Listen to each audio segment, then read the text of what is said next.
Tell me how it all started. Being a solo creator, there's a ton of ups and downs. It's really easy to give up early on. What are the normal things you have to overcome, if any? Well, I mean, there's a list, right? Being published so often and being so present in such big magazines, Architectural Digest and Veranda, etc. What was the strategy behind this exposure? So the whole getting published thing. Welcome to the Mood Podcast, uncovering the art of conversation through the lens of photography and creativity, one frame at a time. I'm your host, Matt Jacob, and thank you for joining me again in today's conversation. My guest is Stephen Karlisch, a master of interior and architectural photography whose refined eye has helped shape the way we see some of the world's most beautifully designed spaces. With work published all over the place in publications such as Architectural Digest, Elle Decor, Veranda, House Beautiful, and so many more, Stephen has spent the past 2 decades translating three-dimensional design into still imagery that feels timeless, elegant, and deeply human. His journey from studying architecture to photographing homes around the world offers a really fascinating look at the intersection of light, form, and emotional storytelling. In my conversation with him, we really explore how Stephen's global upbringing shaped his artistic perspective, how he uses light as a sculptural and emotional tool, and how he navigates the often unseen power dynamics between designers, magazines, and his own creative voice. We also dive into the business side of his career, how he's managed to stay consistently in demand, the strategy behind getting published, and how he balances commercial success with some kind of artistic growth. So now I bring you Stephen Karlisch.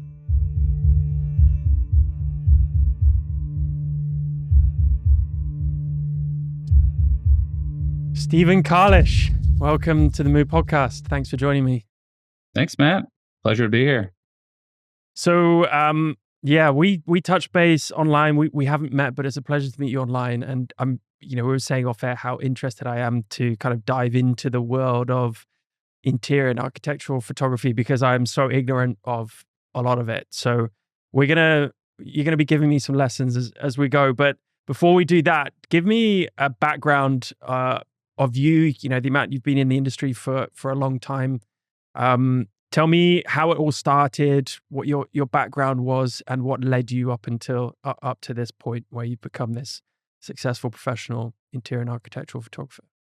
Well, okay. Well, let's see if I can do this quickly. I been in the business for a long time and I like to tell people I was a failed architecture student in college, which kind of led me to the art department and photography back in the early to mid 90s. And that sort of led me to moving to Dallas, Texas, and it was a big growing city at the time, and got into the photo biz in Dallas, which for me was fashion and a lot of advertising photography and portrait photography. So I kind of started in that realm in the mid 90s as an assistant and worked my way through, wanting to be a fashion photographer for a couple of years and then wanted to be an advertising commercial photographer and, going through sort of the paces of being, professional assistant and learning. And when I finally started getting a break shooting for magazines, they were hiring me to shoot portraits, and they were sending me out to shoot. I was working for like Women's Wear Daily and some local magazines, and shooting store owners and mainly like fashion people in the fashion industry and restaurants and restaurant chefs and owners, and go to their locations and photograph them, but also get pics of the place. And this is the late 90s, right around 2000, and interior photography back then was not what it is today. And the references that were out there were few and far between. I mean, you had Architectural Digest, which was really kind of stuffy, and the bigger magazines that still exist today, like Elle Decor and Veranda and things like that. But not a lot of resources and references, and of course, no internet. And so I was just having fun shooting, reliving some of my architectural past and enjoying the interior side of documenting these places. And it started to lead into one magazine saying, do you want to shoot an interior? You want to shoot a house? And I was like, sure. And then that was a big feature. And that just kind of led to another and another and another. And, before you knew it, I was really, really into the interior editorial world or whatever it was in the early 2000s, late 2000s in Dallas. And sort of that just kind of has exploded in the last, 10 years. So I've been doing this a long time and I've been through the whole pace of film to digital, pre-internet to social media to wherever we are now, AI. So it's been quite a journey, and now we're really, um, the interior side of my business. I still shoot.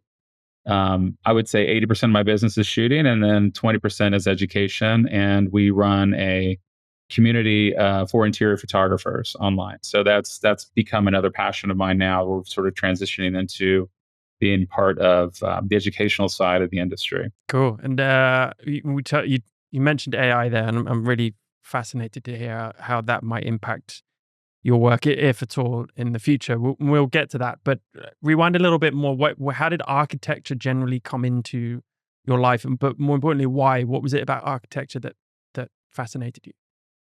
I was my father was in the Navy, and I grew up all over the world. So, Hawaii to Asia to Japan, and we lived in Italy for several years, and then we lived in Belgium, um, and I think through all of our travels, my dad was an avid photographer, hobbyist. He had the Canon AE1 with the lenses and the tripods and shooting slide film, and always doing the slideshows at home for the family. Every couple of months, we would get together and look through all of the slides and the carousels, and it just sort of led to this appreciation of in my travels of looking at architecture and liking architecture and appreciating it, from the historical side to just the artistic side of the beauty of the different styles of the different places we lived in. Living in Rome and living in Belgium is completely different, and recognizing that at an early age,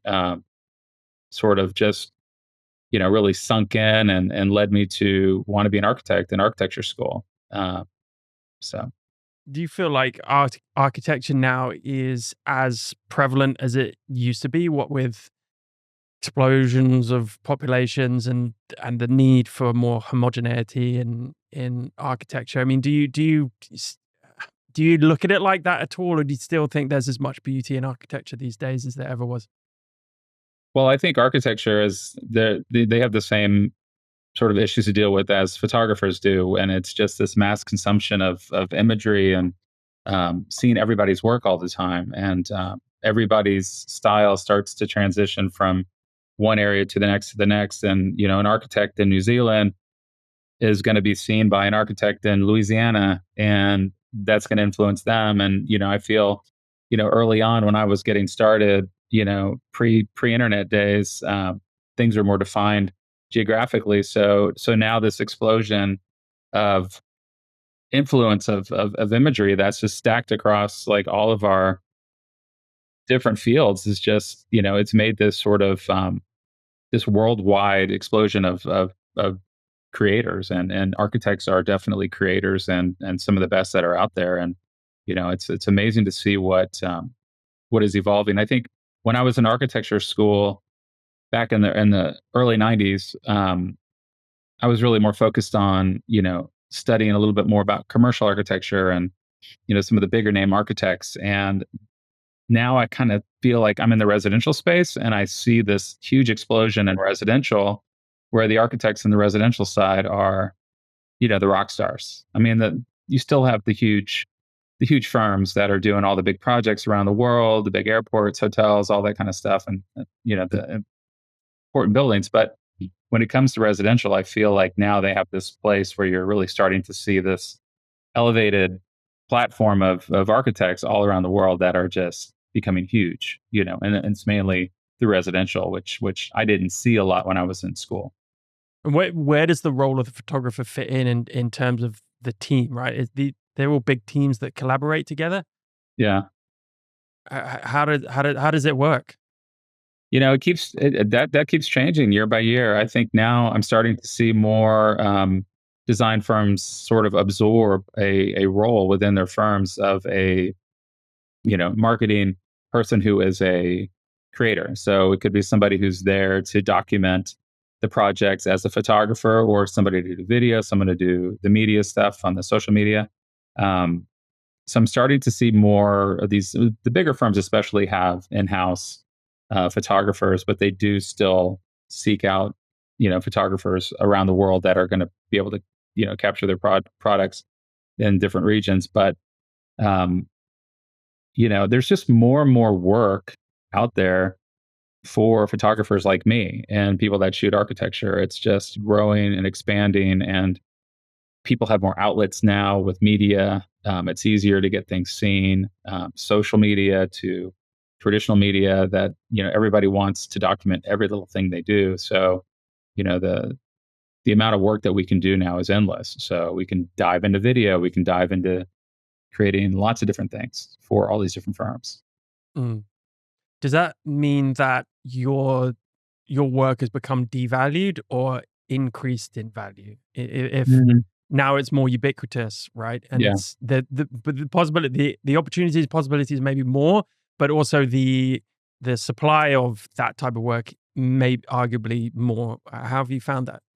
Yeah, I think, I see it going both ways. I see, you know, there are certain opportunities out there for photographers who are unique and that really have a great sense of style and brand identity within their own, sort of realm as a personal artist, that firms are looking for, and designers, architects are looking for, and those photographers are wildly successful. Mm, And I feel like the work is endless for them, and the opportunities for them is just grows all the time. And but I do see the other side of the industry where you have a lot of people getting in to the business, and it's I'm on the education side, so I see how good people become quickly now. So, mm, and I'm part of that. I'm teaching them, but I enjoy to see somebody pick up a camera who's never done an interior shoot, grasp it within a couple of months, and they're out shooting for clients and making a business out of it. So that's expanding like crazy. The quality of work is getting better and better and better on the low end to the medium end of photography, which does drive down some aspect of prices, just because there's more opportunities, there's more people out there doing it. So, um, but I still I still feel like the best, the better you are, you should still be able to keep raising your rates and getting better clients. And, that's all part of the gig. I think in any aspect of photography, the opportunities they're definitely still there. So, yeah, it's interesting you say that because not how AI. I'm just thinking. From the architectural blank canvas to the final product. Is there a point where human photographers will become more valued, or do you think they'll be cut out altogether in that process? You could go from architectural drawings to AI images without having to deal with a photographer. Is that too much of a reductive way of putting it, or how do you think about that? I definitely think that um, the ease of creating imagery through AI, for a firm, any designer or any kind of client that I have now, is going to be it's just going to get easier and easier and easier for them. So, for them to be able to throw in a floor plan or a sketch or something, and then kind of have it translated through AI. Yeah, I've already seen that happen, or AI Hmm. taking a still image and making video clips out of it, where you're transitioning through a space and you can't tell if it's real or not. You're like, okay, that I would never know. So you start to think about, okay, these are things that just aren't going to be available to shoot potentially, for people like me. But I also think that there's, for what they're trying to sell, there's a sense of, at least for now, I'm still holding on to it, a sense of wanting to share the real aspect of what it is that they do. I mean, there still needs to be this sense of, this really exists and this is the real thing. So I still am, I'm still holding on. I want to believe that that's going to be important in the future, even more so. And, that even leads to less retouching and less, just to really make sure that we see the flaws, we see the outlets, we see the power lines in the backyard. We know it's real, you know. And how do your students feel about that? I mean, because I see this on my side of the fence, I guess. It's the passion for photography and that specific genre, or that the path that they want to take is so strong, but there's the head is also looking into the future and looking how fast AI is developing, or looking at the general saturation of photographers in the market, and there's this constant, I guess, dissonance between their passion for what they want to do, but also, is this actually gonna, be a business in 3 to 5 years? Do you Is this something that gets talked about in terms of your education and the students that you teach? Not necessarily through what I'm teaching, but with some of my friends in the industry, we do talk about it a little bit. Um, and I think there's always, I mean, I've been in this for so long that honestly, like I've seen this fear, this technology fear come and go several times. And yes, it does scare certain people out of the industry, which is fine. I mean, there's certain people that have other interests and other means of creating a living, and they're going to go and do that. Maybe be more successful. But I think this is the only thing I can do. So I'm kind of I'm kind of stuck. I'm a lifelong photographer. I knew that a long time ago. I was like, I'm going to die with a camera in my hand. So Yeah. I'm sort of the mindset that this is it, and I'm going to ride it out till the end. And but other people may not sort of have the same mental frame of mind, to kind of stick with it through the ups and downs, because there's definitely, being a solo creator, there's a ton of ups and downs. Yeah, just uncertainty, right? And I would argue that someone in your position, uh, who, you say that this is definitely what you can do for the rest of your life, right? I mean, I'm the same, but if for someone who's in your position who's able to have that business behind them already established, right? So you're likely to be able to pick and choose your clients, or at least charge what you want to charge. And I'm thinking more of the people entering the market, or the professionals that kind of just turned professional, and they're thinking, I'm going to have to undervalue myself, or I'm going to have to underprice, because if I overprice, then the client is just going to turn to either someone else, or AI, or a synthetic version. But these are just theories of mine. I don't know enough about that sector of the industry. Well, that existed when I started in the 90s, and it was a topic of conversation then too. And the same thing kind of happened when digital started popping up in the early 2000s, and nobody knew what to do with it. And I saw, you know, friends of mine in the lab industry go out of business, and then they've come back Yeah. into business in the last 10 years because of film, resurgence. And it's all I have to say is, starting anything is scary. And, if you're just kind of starting out as a photographer in any kind of aspect of photography, any genre, I mean, sports, portraits, weddings, landscape, fine art, you're just going to have this struggle that's going to exist, right? So, um, I just tell people, like, it's a long game. I mean, the longer that you stick with anything creative, you're going to succeed. And, it's really easy to give up early on, just because, maybe the work's not there and there's a lot of uncertainty. But I just honestly feel like it's a numbers thing. It's a time thing. It's like you got to keep riding that arc of time and keep creating and creating, and people will start to find you.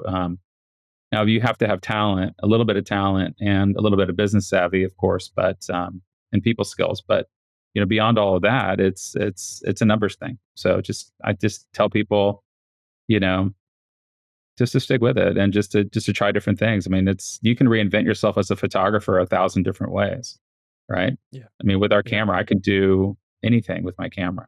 I can go do. I mean, I could honestly, if the interiors thing blew up overnight and it wasn't around tomorrow, I would transition and go to a different avenue in photography. There's so many. And you dabble in other avenues of photography, right? What else interests you with the camera? Uh, I've always been fascinated with the fine art side of photography. And, again, we could talk about this whole fear thing and success thing on that end. And it's just, putting the time into it. And so I know until I put the time into it, it's not gonna work. Right. So I have to kind of take that risk, that leap to put the time into it. So that's always something that is on the back of my mind. I'm at a point in my career now where I can be a little bit more selfish and take a little more time to kind of do things for myself as a photographer, which I probably should have done more of early on. But you get kind of wrapped up in the business life, um, and kind of leave things behind for a few years while you're building something. And so that's always interested me. I mean, I shot weddings for 20 years. My wife and I ran a wedding business as on alongside of the interiors and shooting commercially. And um, we were just trying to make ends meet, make money and build a business and raise kids and put money away for retirement and college and all that stuff. So gotta kind of do what you got to do. Yeah, yeah, yeah. You gotta adapt and evolve. And I always talk about having patience of consistency and consistency for patience. And you talked about just okay, you can adapt and evolve, but as long as you keep trying, coming back, coming back, coming back, invariably you're going to get to the point that you wanted to, or get to a point that you would consider made it or successful, right? So there's a lot of inspiration to be garnered by your journey. And speaking of your journey, so how, in terms of everywhere you lived, growing up with father in the military and moving all around Mhm. living places all around the world, do you think that really shaped your kind of cultural insight and cultural perspective of architecture and how you kind of perceive the world through your camera in that sense? And would that then be, a huge factor in what made you unique as an interior photographer? I think it definitely played a role, and I think it's a part of who I am, and recognizing imagery from my past that I sort of can recount magazines that I looked at when I was younger, when I was living in Europe, for example.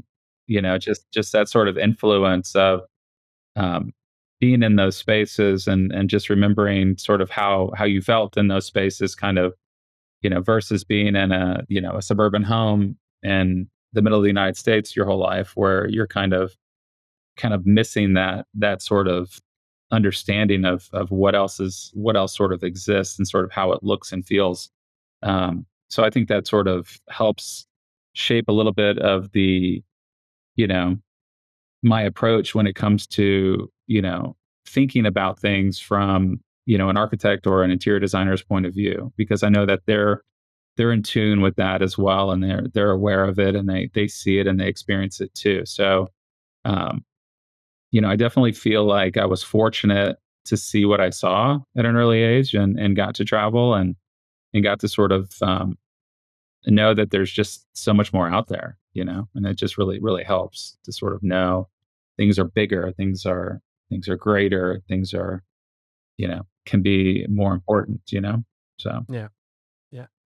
So when you see a space now, I'm really interested in how you can translate a static space into something that's full of feeling and narrative, right? So, guess that's why people pay you the big bucks, right? But tell us, is this something that you've really cultivated in terms of the art side of essentially taking photos, right? Tell us how you go about doing that. You really hone in on light, or is it about the composition, or is it about the design itself, or is it all of this stuff that's gets bundled up into the magic of what is your photography? it's a lot of things, and definitely, light is a huge part of it. Yeah, I think with all photography, I mean, it all kind of starts with light, right? It's the quality of light, like the direction of light. You know, we can control it a lot with what we do. We're working in a static environment that is not moving. Um, occasionally we have people or pets in there, but beyond that, we're looking at furniture and rooms. So we are able to kind of pick and choose, different times of day to shoot a space when we understand the light is going to be coming from a certain direction through a window or a door. Or maybe we don't have the luxury of time and we are using artificial lighting to, kind of create the light to come from a certain direction to create the depth in a shot that we want. And depending on sort of the style of the design, the elements in the room, the colors, the textures. We can use lighting to sort of create this mood that evokes some sort of a response that doesn't necessarily exist if it's just kind of turn all the lights on and it's just kind of you know a real estate type of a photo. So And is that mood, sorry to interrupt, is that mood almost given to you by the client in terms of creative brief, or is that down to you most of the time? sometimes we try to push clients to be more moody than they want to be. I think a lot of people don't necessarily know what their mood, what best mood is, and so that's why they're bringing us in to kind of see what we can do and we can create. They want us to create something that they can't necessarily see themselves or create themselves through using their phone or using their own camera. Um, and I think now as an interior photographer, to really stand out, you really have to have a point of view in terms of style, in terms of color, in terms of quality of light, and it's got to be this consistent look, this consistent style that people can kind of say, I really want to hire this photographer to kind of get this effect and look on my space because I know they're going to see something and they're going to bring something out of it that evokes this type of a mood and a feeling. Um, and that's kind of why people are drawn to these, the top level of photographers and the interior space where they really identify, their brand is front and center and their style is front and center. The big dogs, the big superstars that are out there. So there's definitely different levels of photographers in the space. So And so, what is the process on a kind of a normal interior shoot? Then is it you working directly alongside a designer, or is it just kind of, well, here's the space, off you go? It's down to you.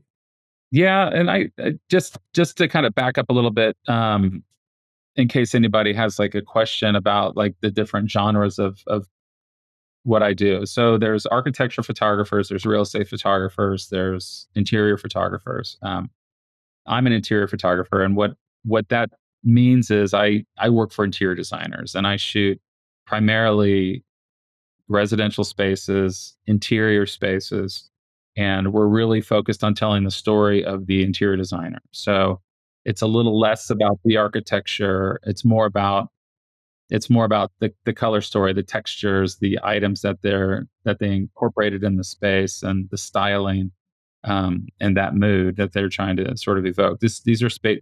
They're getting hired to create this finished product for a homeowner that is something that a homeowner is not necessarily capable of doing themselves, and they need help. So they're hiring these designers to create these amazing spaces, and they've got the budget to do that.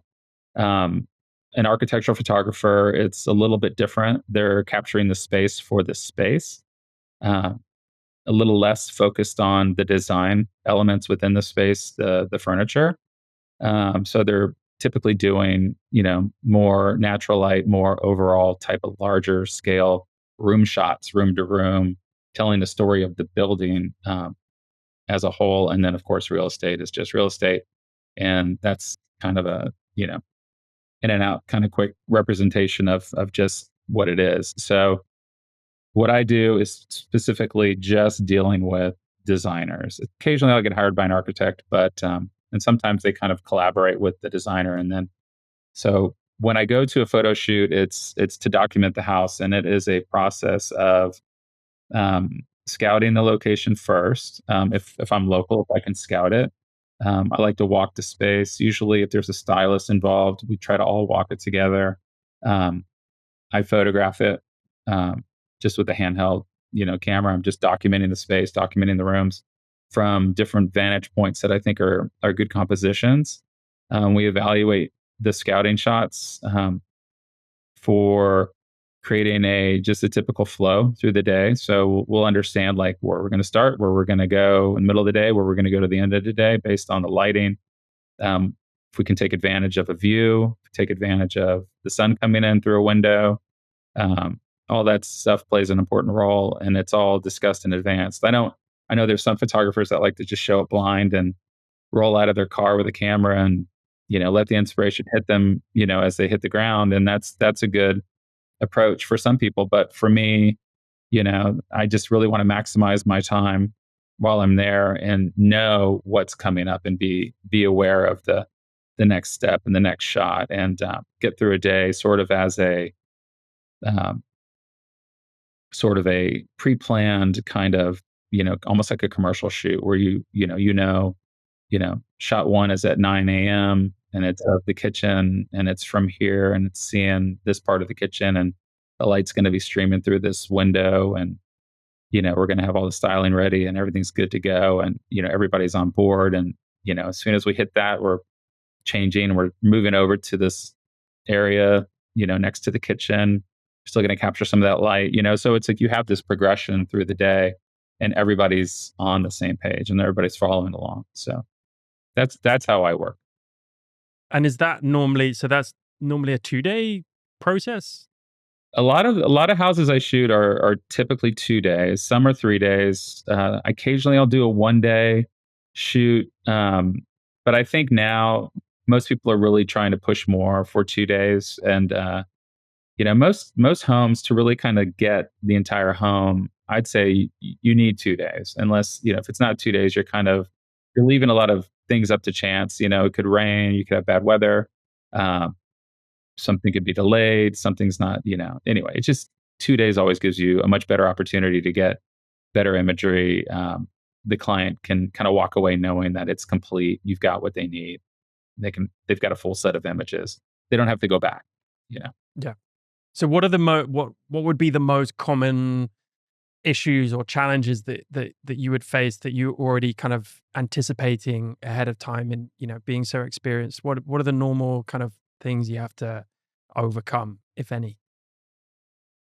Ah, well, I mean, there's a list, right? So, I think time of year, you have to worry about daylight. So, certain times of the year, shoots get cut short because you run out of light at 4 o'clock in the afternoon, and or it doesn't really start to get light until 9:30 in the morning. And other times of the year, it's the opposite, where you have light all day. You can shoot till 9 o'clock at night, which can kind of lead into some other issues where you might be extending these days really, really, really, really long, and kind of spending too much time on a project, which can be another problem. But you've got that. You have issues with weather, pets. You've got homeowners that might be in the situation, in the house, and you know, landscaping crews outside the windows, with leaf blowers driving everybody crazy all day, or lots of vans in the street on the outside of a window, and the clients are what are you going to do with all those cars in the window, and all these, those are the kinds of the bigger things that I have to kind of worry about, but not a huge issue, but we can fix some of those things. Do you what about relationships with the designer? I mean, I presume you've been around long enough to have know who you can work well with and maybe who you can't. Is there ever been a clash there? A few, not a ton of clashes. I think, sometimes you get hired for a shoot that, you don't realize until you're kind of in the middle of it that maybe you're not the best fit for the designer. And I say that, because it's easy for me to shoot for anyone. Like I can definitely pick up a camera and go shoot for any designer and deliver a great product. That's not an issue. Um, but sometimes I feel like there are other people that could do a better job for that client. Maybe it's a stylistic thing, technique thing, finishing, overall sort of look and style that a photographer can bring to a project. And And I've actually, recommended other photographers to designers afterwards, like, try so and so next time. Might be a better fit. And I think that, it's kind of like it's a relationship business. And, I think the designers that I've shot for years, I have a really good, relationship with. And I kind of know that they'll probably keep calling me for, years to come. Doesn't mean they'll always use me, but I know that I'm sort of on the list of people they're going to think about when they've got a shoot coming up. So, um, but yeah, it's an interesting thing because it's such a personal sort of artistic, moment. It's the designers. It's the end of the deal. They've been working on a project for 2 or 3 years, and it all sort of comes down to this 1 2 day photo shoot, and that's it, right? I mean, that's it's the documentation of the project, and there's a lot of emotions that are involved. There's a lot of relief, from the designer, and they're just kind of happy that this part of it's done and they can move on. Um, but it's like a lot of times, I mean, there's a lot of pressure to kind of create this end product that really sort of solidifies like what they did and get published and get good, you know. Yeah, I can imagine there's a lot of pressure there, tacit or otherwise. But when does then it go to the next phase where I see you in publications, right? And I see you plastered all over magazines, and this clearly has been something that's a story of your success, as essentially, and maybe it isn't. You can correct me if not, but that being published so often and being so present in such big magazines, Architectural Digest and Veranda, etc. What was the strategy behind these this exposure, or was there anything at all? It was just that you got noticed, or how does that go these days?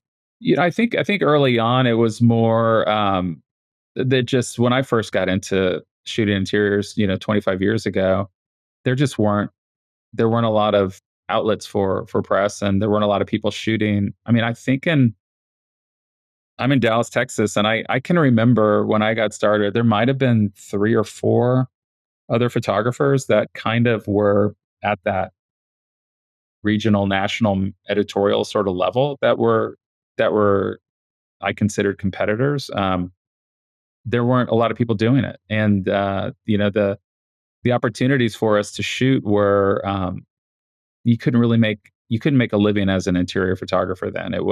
There just wasn't enough work. I mean, the designers weren't documenting their projects the way they are now. They were waiting for a magazine to want to shoot their project, and that's how All right. that's how I would get brought in, and I'd get hired by the magazine. They'd put together the whole team, and we'd do the photo shoot.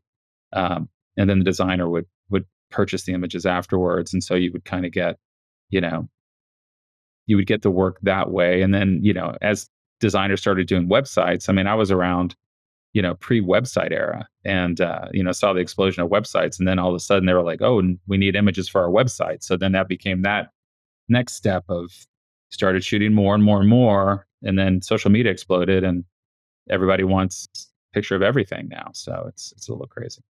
I kind of rambled there. I forgot what the question was. I'm like totally.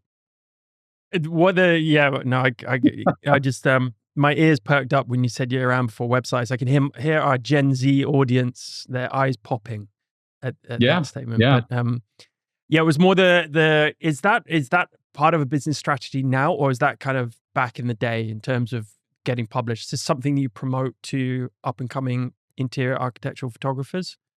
Yeah. So, okay, the whole getting published thing.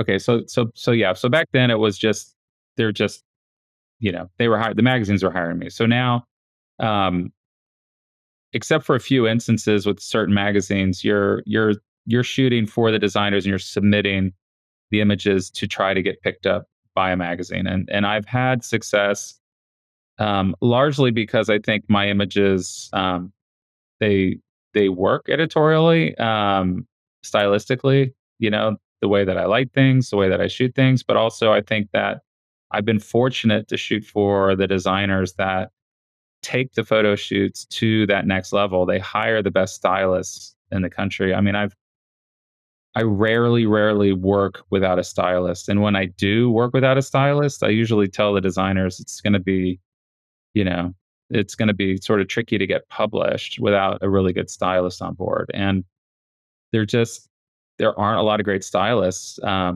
available all the time. So we're flying them in from New York and all the big markets just to come in to Texas to help us out on our photo shoots because there's a need for more. There's not enough, but that's that extra level of bringing in a stylist takes it makes it publishable instantly. What exactly is a stylist doing for you on set?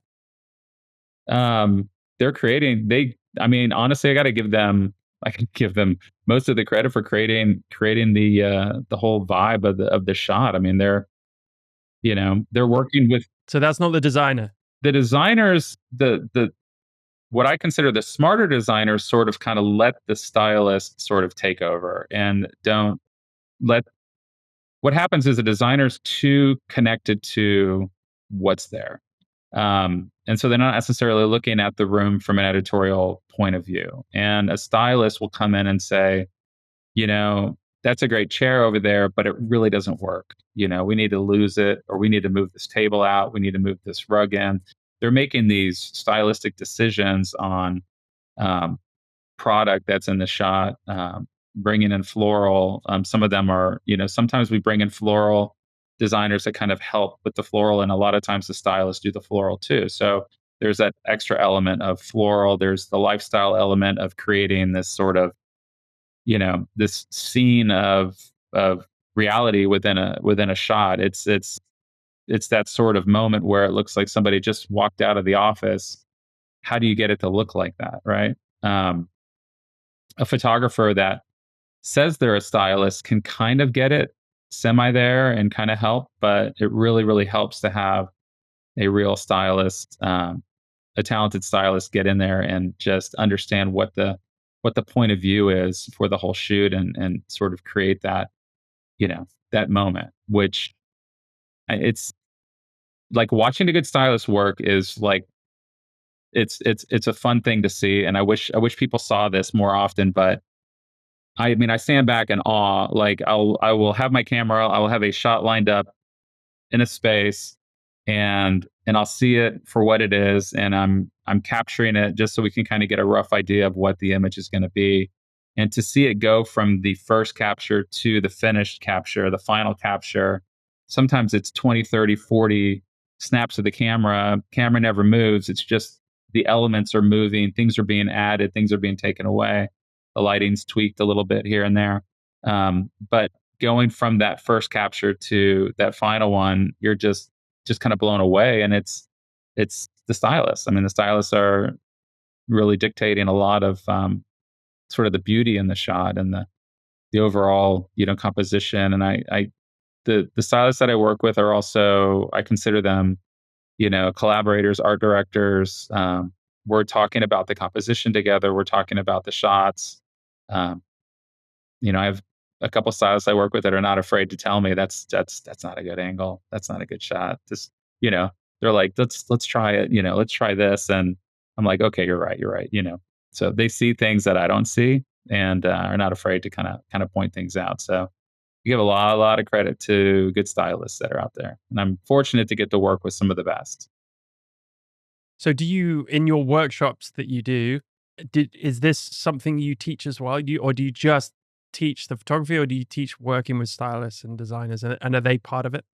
We just started to incorporate stylists in our workshop, and so that's something that we've done starting this year. And I think it was really really helpful, and I think everybody really enjoyed the collaboration part of working with a stylist. There's a lot of people that come to the workshops that do work with stylists, and so they're already kind of aware of the pros and of working with a stylist. And then the ones who had never worked with one before, I think, realize like, okay, this is something I really need to push on my clients that aren't hiring stylists. Like this is something that they need to do, and that's something that we really, part of our education is for the photographer to educate their clients on, yes, if you really want to elevate your imagery, you've got to have, better photography, and you need a stylist. It's all part of the process of getting published, and just, having something that you can be proud of at the end of the day.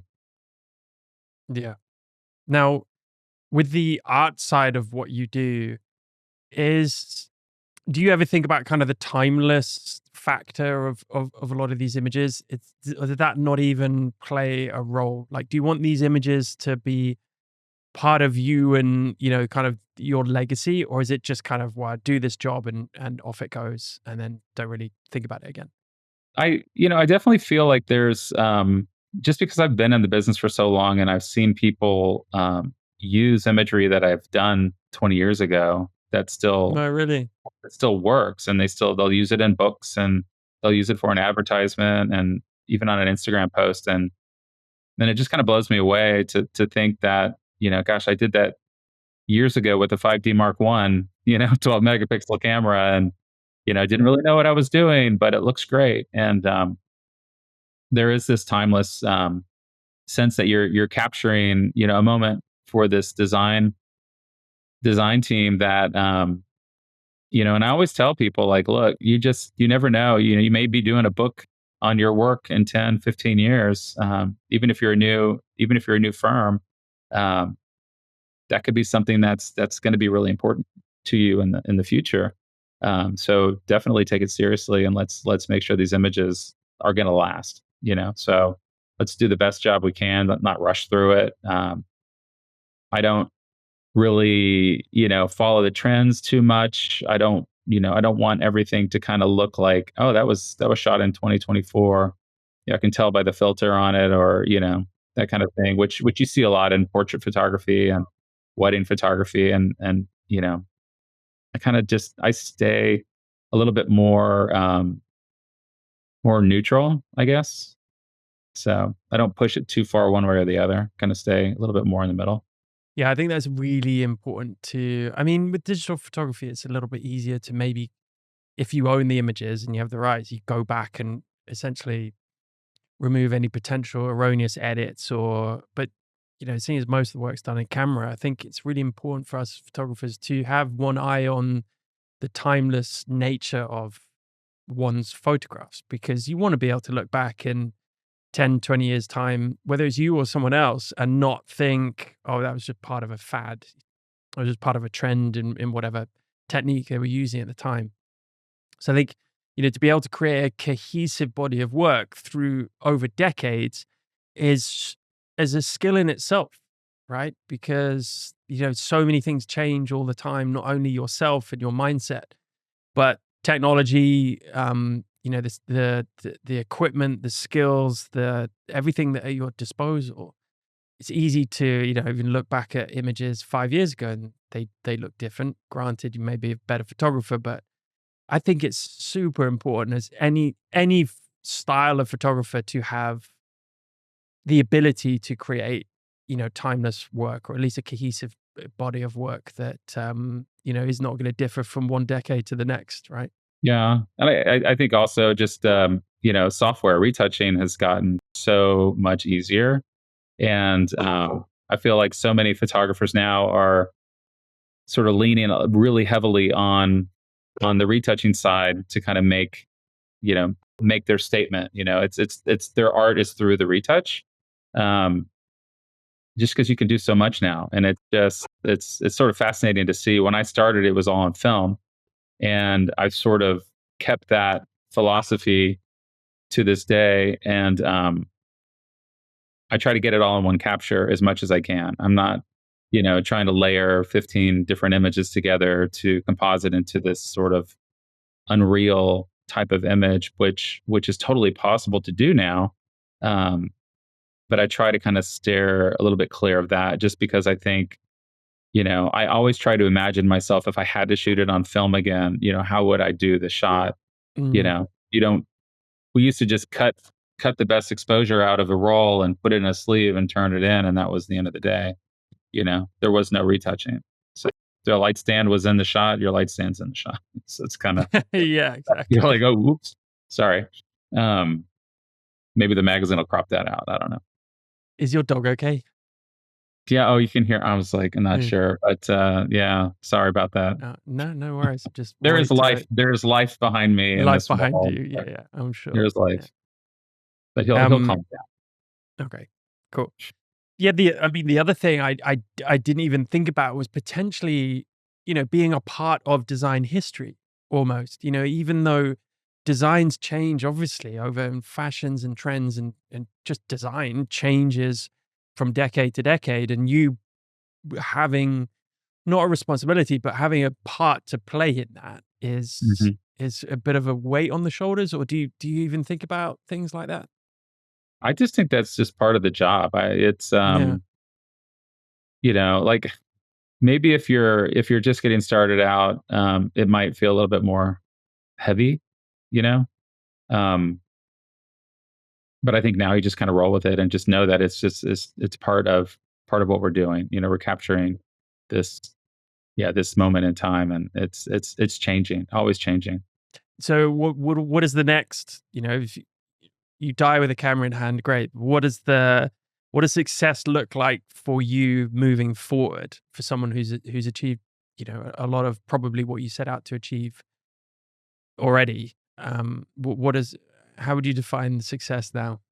It's interesting. I think for years, I think as any photographer, moving forward in your career, you're always trying to climb the mountain, right? You're like, I want to get this type of client, I want to get this magazine cover, I want to get this advertising campaign, I want to travel the world, and I want to shoot in Paris, I want to shoot, in LA, and you kind of have these moments, of these goals that you set for yourself.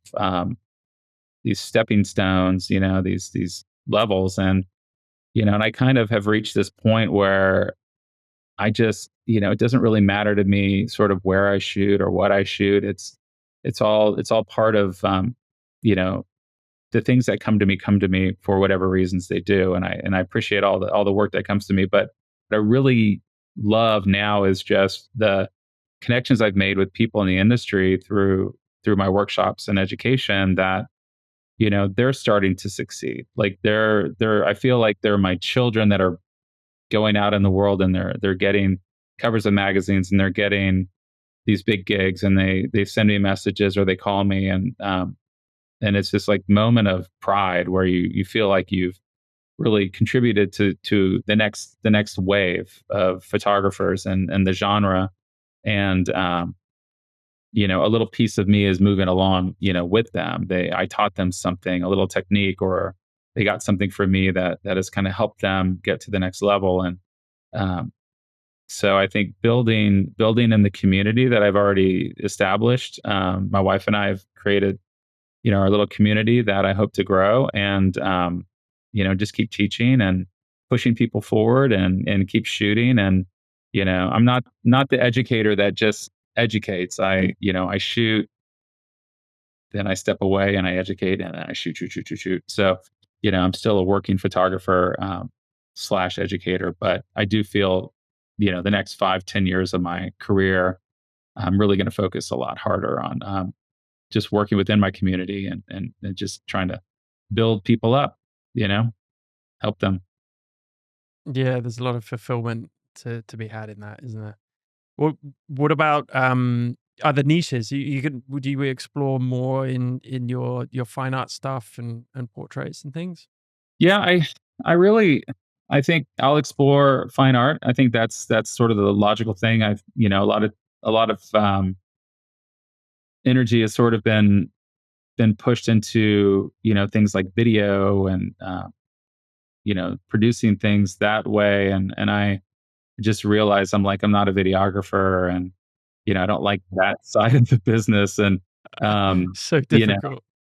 it's a lot. I really feel like you have to have a video mindset. You have to really understand, how to translate a story in motion, and it just looks and feels totally different than stills. And the people that can do both, I'm like, I bow to them, and I'm like, you guys are super talented.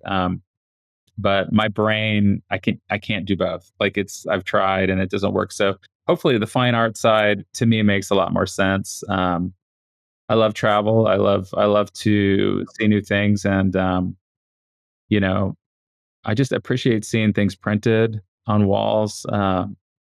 We don't do enough of that, as interior photographers. I think we sort of live in this, digital world where it's on digital online, or it's on Instagram, or it's on a website, and you rarely see it in print. You know, so I think the same can be said across the whole industry. And yeah, I think it's, with the kind of the re-advent of film and the new trend, well, I guess hopefully it's not a trend, but the explosion of film photography, I think people are becoming more and more interested in prints and just the kind of the physical nature of photography again. Hopefully. But yeah, I totally agree. I think we just, unfortunately, I think social media has now moved so far the other way outside of photography, right? There is no photography social media anymore, like yeah, Instagram was 10, 15 years ago. no, That I'm hoping that has helped us try and search for other means to express photography. But the digital space will always be there, I guess. But yeah, I just printed a new print last week and I forgot how enjoyable it is and how fulfilling it is and how good the photos look, right? On a piece of paper in front of your eyes rather than just on a, tiny little screen. So yeah. You don't appreciate it until you see it in on print. And are you do you know the photographer Simon Devitt? He's a he's an architectural photographer in New Zealand. Um, he's a friend of mine, and one of his favorite lines is, "His photographs don't grow up dreaming of being pixels." So he's that's a he's great very line. he's very into promoting books and print, and creating a legacy through printing your images. And um, and that is something that I need to be more aware of myself. I mean, we all do, but printing is key for the future. I just feel like there's this. I mean, we could talk about this forever, but we all just have millions of images on hard drives just sitting there.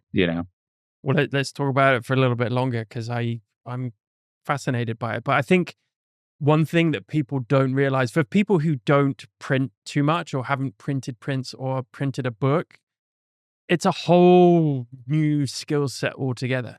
It's Oh yeah. it's to be able to do a photo book and to sequence and to tell a story and to, aesthetically make it fit and flow and be something that's representative of what you want to say and your voice. It's there's a reason why not many people do it. It's extremely difficult. And same can be said for just an individual print, right? It looks so different on a wall or just on paper in front of you. There's a whole different way of editing and curating and printing. In terms of color theory and what paper you use and how you're going to display it. That's the real enjoyment behind it. And Hmm. I think people seem to forget that, like your friend Simon Devitt said, it's for the photographs want to be eventually tangible, real things, right? They Hmm. don't want to be just kept on your hard drive, kept on your screen. It almost feels like they're unfinished. Yeah. So yeah, I think that's part of the beauty of photography as well, is having that final product actually in front of you, whether it's a Yeah. book or print or magazine or whatever it might be. Yeah. Yeah. I think there are so many ways we can print now, that people aren't aware of. And it's not expensive. It's easy. But I feel like there's definitely a lack of education out there. There's a whole generation of photographers that exist now that probably don't they've never printed one thing, you know. So hopefully, maybe, I don't know. Let's get the word out. Let's get the word. Well, let's get everyone to your workshops, and hopefully I you'll Yeah, be teaching them. Yeah. yeah. Printing might become a part of that. So at least exposing people to printing Yeah. in some ways. So it's definitely an area that needs to be talked about more, for sure. And I talked to some of my mentees about just, what are you doing this for? What is more importantly, what's the end result? is it just so you can post on social media? And if it is, you really have to question why you're doing photography in the first place. So I think, there's one thing, like there's the commercial world, obviously, and then there's more the personal passion, uh, hobby type area of photography where you just want to do that because you absolutely love it, whatever it is about it. But there has to be the part of loving it is not part of loving photography is not posting on social media, right? That's loving social media and getting validation for it. So Yeah. I think people really need to kind of look inward in that respect and figure out what do I want? If the end result is getting published in a magazine, fantastic. Like that's great. You at least have this tangible outlet. A lot of people don't believe that art is art until it's actually viewed, right? Or actually, physically in the physical world. So I don't know. It's yeah, I think we have this whole generation now who just have no idea about that, and I think that's down to the likes of you to to educate Well, people and getting it out there. I think also what people don't, talk about enough when it comes to printing is how much time and energy it takes to do the printing side. And unfortunately, we move too quickly now. We move from the shoot to the delivery to the shoot delivery. This cycle of work that we do. I think all of us in the hunt for the next job and the new client, that we don't. I think printing is almost like a selfish endeavor where we're taking our own time to do it, and it's for us mainly. So I just think a lot of people don't. They just don't do it because just of the time and energy that it takes. But what you get out of it in the long run is hard to. It's really hard to explain. Until you Yeah, do it. And I remember when I was a